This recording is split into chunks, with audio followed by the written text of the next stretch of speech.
Welcome to Lead with Clarity. This is a space for leaders who want to grow without losing themselves in the process.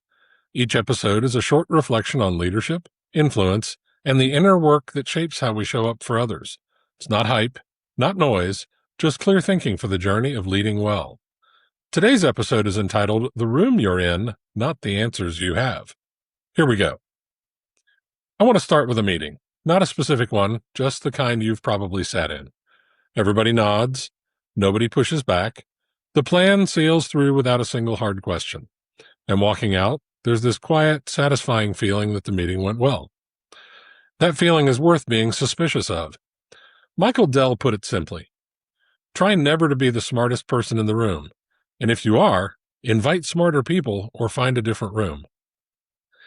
It sounds like a comment about intelligence, but it's really a comment about exposure.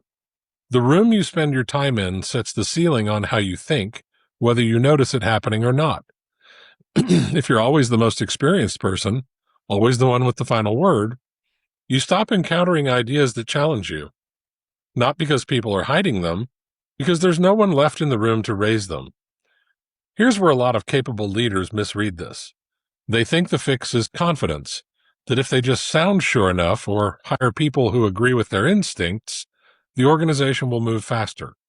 And for a while, it does. Decisions get made quickly, meetings run smooth, everyone leaves feeling aligned. But smooth is not the same as sound. Somewhere in that smoothness, assumptions stop getting tested. And untested assumptions do not announce themselves. They don't show up on a slide labeled risk. They just quietly become the way things are done, right up until they're wrong at the worst possible moment, usually in front of a customer, a board, or a market that doesn't care how confident you sounded in the meeting. I think about leaders I've watched build genuinely strong teams, and the pattern is almost always the same. They go out of their way to hire people who know things they don't. Not people who are easy to manage, not people who nod along, people who will sit across the table and say, I don't think that's right, and here's why. That takes a specific kind of security, because it means occasionally being the least informed person in your own meeting. Most executives will tell you they want that. Fewer actually build a room where it can happen. The deeper habit that Michael Dell is describing isn't really about being humble. It's about being deliberate.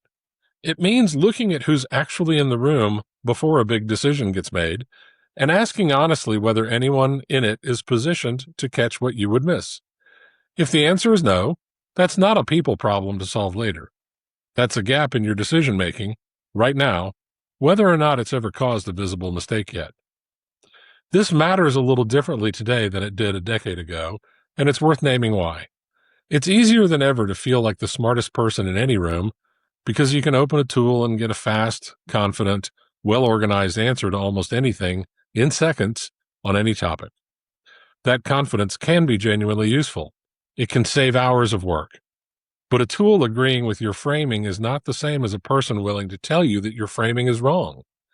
The tools have gotten remarkably good at extending whatever you already believe, dressing it up, making it sound more thorough than it is. What they still cannot do is the thing a sharp colleague does instinctively, which is stop you before you walk further down a path that was flawed from the start.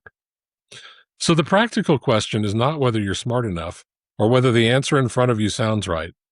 It's who else is actually in the room with you, and whether you've left real space for them to disagree, not just procedural space, actual space, where disagreement is welcomed rather than tolerated. Look back at your last few significant decisions. Who pushed back before you made them? Not who signed off.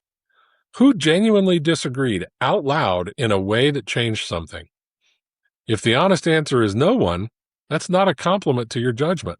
It's a gap in your information, and it's worth sitting with that discomfort for a moment instead of moving past it. The room doesn't make you smaller by having smarter people in it. It makes your thinking sharper, your blind spots fewer, and your decisions more durable. That's the trade worth making again and again for as long as you're leading anyone at all.